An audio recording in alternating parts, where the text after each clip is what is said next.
السلام علیکم، کیسے ہیں آپ لوگ؟ میں محمد مرید اور آپ دیکھ رہے ہیں میرا چینل لونڈا ریئیکٹ۔ آج ہم فیفا ورلڈ کپ 2022 قطر کی ویڈیو پہ ریئیکشن دیں گے۔ قطر نے بھائی سب کا دل جیت لیا۔ میں زیادہ کچھ بتانے والا نہیں ہوں کیونکہ اب ویڈیو پہ جائیں گے، ویڈیو کے اینڈ میں سب کچھ آپ لوگوں کو بتا دوں گا۔ اب چلتے ہیں ویڈیو پر۔ السلام علیکم دوستو، میرا نام ہے حسیب شفقت اور آپ دیکھ رہے ہیں ہنسی ٹی وی۔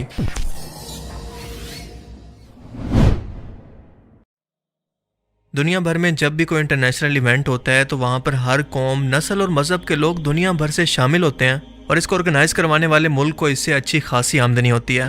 لہٰذا ان ٹورسٹ کی ضروریات کو مد نظر رکھتے ہوئے انہیں خوش کرنے کے لیے اپنے ملک یا کلچر کے اندر کوئی بھی بدلاؤ کرنا یہ ملک کوئی عیب نہیں سمجھتے۔ مسلم عرب دنیا کی مثال لیں تو اس وقت سعودی عربیہ اس کی سب سے اچھی مثال ہے، جسے ہر گزرتے وقت کے ساتھ ویسٹرن کلچر کے اندر بدلا جا رہا ہے۔ پر سلام ہے قطر کو، جس نے پوری دنیا کے پریشر کو نہ صرف برداشت کیا بلکہ پوری دنیا کو یہ پیغام دیا کہ ہم صرف 28 دنوں کے لیے فٹ بال ورلڈ کپ فیفا کے ایونٹ کے لیے اپنے مذہب اور کلچر کے اندر کوئی بدلاؤ نہیں کریں گے۔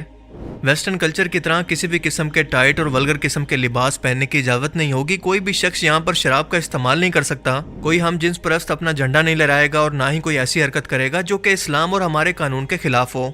اگر یہ سب قانون قبول ہیں تو کوئی بھی شخص اسے دیکھنے کے لیے ہمارے ملک کے اندر آ سکتا ہے، ورنہ ہمیں کسی کی ضرورت نہیں، اور ہمیں اس بات سے بھی کوئی فرق نہیں پڑتا کہ ہمارا معاشی طور پر نقصان ہوگا، کیونکہ اس ورلڈ کپ کے انتظام پر اب تک ہم $229 بلین لگا چکے ہیں۔ اتنا زیادہ پیسہ جتنا دنیا کے کئی ترقی یافتہ ملکوں کی ٹوٹل جی ڈی پی بھی نہیں ہے۔ پوری ویسٹرن دنیا یہ سن لے کہ ہم اپنے مذہبی قانون پر کسی بھی طرح کا کوئی بھی کمپرومائز نہیں کریں گے۔ قطر میں کچھ مخصوص بارز پر الکوہل ویسے تو غیر مسلموں کے لیے دستیاب ہوتی ہے، لیکن اسے پبلک کے اندر پینا الاؤ نہیں۔ اس ورلڈ کپ میں بھی اس قانون کو 10 لاکھ لوگوں کے کہنے پر بھی نہیں بدلا گیا، حالانکہ قطر کی خود کی ٹوٹل آبادی 30 لاکھ بھی نہیں ہے۔ اتنی بڑی اماؤنٹ کے ساتھ قطر کا یہ ورلڈ کپ اب تک دنیا کا آرگنائز کیا جانے والا سب سے مہنگا ترین ایونٹ ہوگا، کیونکہ اس سے پہلے دنیا کے اندر جتنے بھی فیفا ورلڈ کپ آرگنائز کروائے گئے، اگر ان کا ٹوٹل کا بجٹ نکالیں تو وہ سب مل کر بھی قطر کے $229 بلین کے برابر نہیں بنتا۔ فیفا ورلڈ کپ پورے یورپ کا سب سے بڑا اور مشہور ترین فٹ بال ورلڈ کپ ہے، جو کہ آج سنڈے سے شروع ہو رہا ہے۔ یہ مڈل ایسٹ کے اندر ہونے والا پہلا فٹ بال ورلڈ کپ ہے جس کا آغاز چیئر لیڈرز کے ڈانس، گانے اور کسی ولگیرٹی سے نہیں بلکہ حافظ قرآن بچوں کی قرآن پاک کی تلاوت سے کیا گیا، جسے ساری دنیا نے سنا۔ سبحان اللہ۔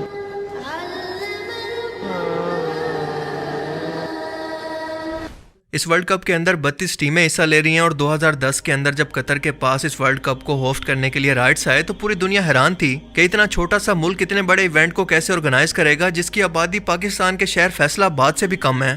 مگر دیکھتے ہی دیکھتے اس 12 سال کے عرصے کے اندر قطر نے نئے فٹ بال سٹیڈیمز کے ساتھ ساتھ ایک پورا نیا شہری بسا دیا، اور 8 نئے سٹیڈیم بنا کر کئی نئے roads, metro station, international airport اور ہوٹل سمیت دیکھتے ہی دیکھتے کئی بڑے پروجیکٹس کو مکمل کر لیا، تاکہ لاکھوں شائقین کے رہنے، کھانے پینے اور قطر میں گھومنے کا بندوبست ہو سکے۔ اور ایسا بھی نہیں ہے کہ قطر نے $229 بلین کی رقم صرف اور صرف فیفا ورلڈ کپ کو آرگنائز کرنے پر لگا دی ہے، بلکہ دراصل یہ اس کے ویژن 2030 پروجیکٹ کا حصہ تھا، جس کے مطابق 2030 تک قطر کو اپنے ملک کو مزید ترقی یافتہ اور ڈیولپ بنانا تھا، دبئی سے بھی زیادہ، تاکہ باہر سے آنے والے ٹورسٹ اپنا کلچر ان کو نہ سکھائیں بلکہ ان کے اسلامی کلچر کو سیکھ کر پوری دنیا میں اسلام کا اصل چہرہ پیش کریں۔ سو اگر ہم یہ کہیں کہ قطر اس وقت پوری مسلم دنیا کو ریپرزینٹ کر رہا ہے تو یہ کہنا غلط نہیں ہوگا۔ قطر کی کیونکہ خود کوئی فٹ بال ٹیم نہیں ہے اور نہ ہی اس سے پہلے یہاں پر کوئی ایسا ایونٹ آرگنائز ہوا ہے، لہٰذا اس ورلڈ کپ کے بعد یہ سٹیڈیمز یقیناً بالکل ویران ہو جائیں گے، مگر پھر بھی قطر اس سے اتنا پروفٹ کما لے گا کہ فیوچر کے اندر بھی فائدے میں رہے، کیونکہ اس ورلڈ کپ کے شروع ہونے سے کئی ہفتے پہلے ہی قطر کے ایئرپورٹس پر دوسرے ملکوں سے آنے والے کمرشل جہازوں کا ایک رش سا پڑ گیا ہے، جیسا کہ آپ فلائٹ میپ میں دیکھ سکتے ہیں۔ دنیا بھر سے فٹ بال کے لاکھوں فینس، بزنس کمیونٹیز اور ٹورسٹ قطر پہنچ رہے ہیں، لہٰذا اس ٹورزم اور ورلڈ کپ سے قطر کو اربوں ڈالر کا فائدہ پہنچے گا۔ صرف فٹ بال فینز ہی نہیں بلکہ 5 ارب لوگ ٹیلی ویژن کی اسکرین پر اور سوشل میڈیا پر قطر اور اسلام کی ثقافت کو لائیو دیکھیں گے، اور ان تک اسلام کا اصل چہرہ پہنچ سکے گا، جسے انٹرنیشنل میڈیا نے صرف اور صرف خوف اور دہشت گردی سے جوڑ رکھا ہے۔ اور بالکل یہی وجہ ہے کہ قطر کو اس وقت امریکن اور یورپین ملکوں کی طرف سے بہت سی کنٹروورسیز کا سامنا ہے، طرح طرح کے اوتھے اچکنڈوں سے اسے بدنام کرنے کی کوشش کی جا رہی ہے کہ یہاں کے اسلامی قانون بہت ہی سخت اور حتیٰ کہ انسانی حقوق کے بھی خلاف ہیں، کیونکہ یہاں پر لوگوں کو اپنی مرضی سے گھومنے پھرنے کی آزادی نہیں، انہیں آزادی نہیں کہ وہ اپنی مرضی کا لباس پہنیں۔ اس سے بڑی ہپوکریسی ویسٹرن دنیا کی بھلا کیا ہو سکتی ہے کہ یہ خود کہتے ہیں کہ ہر شخص کو ہمارے ملک کے رولز ریگولیشن کو فالو کرنا اور اس کی رسپیکٹ کرنا لازمی ہے. ہماری مرضی ہے کہ ہم اپنے ملک کے لیے جو مرضی قانون بنائیں, کسی اور ملک کو یہ اختیار نہیں کہ اس میں کسی بھی طرح کی مداخلت کرے. لیکن جب کسی مسلم ملک کی باری آتی ہے تو انہیں اس بات پر اچھی خاصی تکلیف شروع ہو جاتی ہے, جس کی سب سے اچھی مثال ہے فرانس. آپ جانتے ہیں کہ فرانس کے اندر مسلمانوں کے ساتھ کیا کچھ نہیں ہوا. وہاں پر برقعے کو بین کر دیا گیا, مسلمانوں کو مذہبی طور پر ہراسمنٹ کا سامنا کرنا پڑا, لیکن فرانس کی حکومت کا کہنا تھا کہ یہ ہمارے ملک کے قانون ہیں, کسی بھی اور ملک کو اس پر بات کرنے کا اختیار نہیں. لیکن یہی ملک اپنے ایک میگزین کے اندر باقاعدہ داڑھیوں والے مسلمان دکھا کر, جنہوں نے کندھوں پر بندوقیں پہن رکھی ہیں, یہ دکھانے کی کوشش کر رہے ہیں کہ یہ وحشی مسلمان اب ورلڈ کپ کو ہوسٹ کر رہے ہیں, جن کا کام ہی ہے بس مار کاٹ کرنا. دیکھو بھائی, آپ دیکھ سکتے ہیں کہ یہ مسلمان جنہوں نے ہتھیار اٹھا رکھے ہیں قطر کی شرٹس پہنے ایک صحرا کے اندر کھڑے ہیں. یعنی آپ دیکھیں کہ ان لوگوں سے بالکل برداشت ہی نہیں ہو رہا کہ ایک مسلم ملک اپنے قانون کے مطابق اس ورلڈ کپ کو ہوسٹ کرے. اور اسی لیے ویسٹرن میڈیا بار بار جان بوجھ کر قطر اتھارٹیز سے الجھنے کی کوشش کر رہے ہیں کہ یہ دنیا کو پیغام دیں کہ اس ملک کے اندر میڈیا تک کو کھلے عام سڑک پر رپورٹنگ کی اجازت نہیں. یہ اتنا کنزرویٹو ملک ہے یا پھر اسلام اتنا ریڈیکل مذہب ہے. حالانکہ کامن سینس کی بات ہے کہ جن قطر اتھارٹیز کو یہ پتا ہو کہ کوئی شخص کسی پبلک ریلیشن پر انٹرنیشنل لیول پر رپورٹنگ کر رہا ہے تو انہیں اس چیز پر اعتراض ہی کیا ہوگا, کیونکہ اعتراض ہے صرف اور صرف اسلاموفوبیا. ویسٹرن ملکوں کو یہ عادت پڑ چکی تھی کہ وہ مسلمانوں کو جاہل اور خود سے کمتر سمجھتے آ رہے تھے, ان پر ہر طرح سے اپنے رولز ریگولیشن زبردستی منوایا کرتے. مگر اب جب کہ کوئی اسلامی ملک پہلی بار ان کے سامنے والی لائن کے اندر آنکھوں میں آنکھیں ڈال کر کھڑا ہوا ہے تو ان سے یہ کیسے برداشت ہوگا. اسی لیے یہ سب مل کر اسی ایونٹ کے ذریعے پوری دنیا کے اندر قطر کو بدنام کرنا چاہتے ہیں. مگر قطر کو اس کی بالکل بھی پرواہ نہیں. وہ دنیا بھر سے آنے والے لوگوں کو اسلام اور اللہ کا پیغام دینا چاہتا ہے, اور یہی وجہ ہے کہ پورے دوحہ شہر کے اندر جگہ جگہ پر رسول اللہ کی احادیث اور قرآن کی تعلیمات عربی اور انگلش زبان کے اندر بینرز کی صورت میں لگا دی گئی ہیں. ماشاءاللہ, سبحان اللہ. ہومو سیکچولیٹی سے متعلق جب قطر کے امیر سے یہ سوال کیا گیا کہ کیا جرمنی کے ہومو سیکچول لوگ یا کپلز کیا قطر میں اس ایونٹ کو دیکھنے کے لیے آ سکتے ہیں یا وہ اپنے گھروں میں بیٹھے ہیں. بیسیکلی اس سوال کے ذریعے میڈیا نے قطر کو ٹرک کرنے کی کوشش کی تاکہ دنیا کے اندر یہ تاثر جائے کہ اسلام اتنا کنزرویٹو ہے کہ اپنے علاوہ کسی اور کلچر کو ایکسیپٹ ہی نہیں کرتا. مگر قطر کے امیر نے اس کا بہت اچھا جواب دیا کہ ہم کسی کو بھی اپنے ملک کے اندر آنے سے نہیں روکتے, بس صرف شرط یہ ہے کہ جس طرح سے آپ باقی دنیا کے کلچر کی رسپیکٹ کرتے ہیں بالکل اسی طرح سے ہمارے کلچر کی بھی کریں. آپ لوگ خود سوچیں کہ اس کے اندر ایسی کون سی پابندی ہے یا ایسا کون سا مشکل کام ہے جس پر ویسٹرن دنیا کو اعتراض ہے.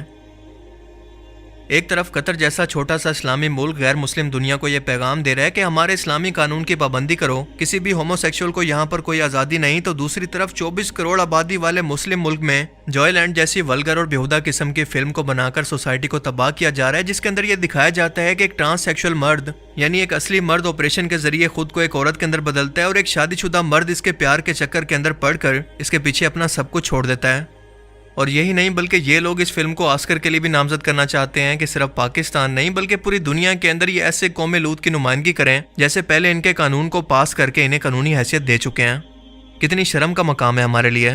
کیا یہ اسلام پاکستان دنیا کے سامنے پیش کرے گا؟ نہیں, کبھی نہیں کر سکتا. ویسے تو ہم عرب دنیا کی عیاشیوں اور غلطیوں کو ہائی لائٹ کرتے رہتے ہیں, لیکن ساتھ ساتھ قطر سے اختلافات کے باوجود جو کہ اس نے مسلم ملکوں پر حملے کے اندر نیٹو اتحاد کا ساتھ دیا, قطر کو ہم اس اچھے انیشیٹو پر اپریشیٹ کرتے ہوئے یہ ضرور کہیں گے کہ ویل ڈن قطر. باقی آپ اس بارے میں کیا سوچتے ہیں؟ اپنی قیمتی رائے کا اظہار کمنٹ سیکشن میں ضرور کریں. اب میں ملوں گا آپ سے ایک ایسی نئی انٹرسٹنگ ویڈیو میں, تب تک کے لیے اپنا بہت سا خیال رکھیے گا. Thanks for watching this video. اللہ حافظ. سو گائز, ویڈیو بہت ہی امیزنگ تھی, کیونکہ قطر کا جو پہلا جو کام تھا نا, مجھے بہت اچھا لگا کہ ہم 30 دن یا 28 دن کے لیے اپنے کلچر ریلیجنس چینج نہیں کر سکتے. آپ جو بھی آئیں ہمارے کلچر کے مطابق رہیں.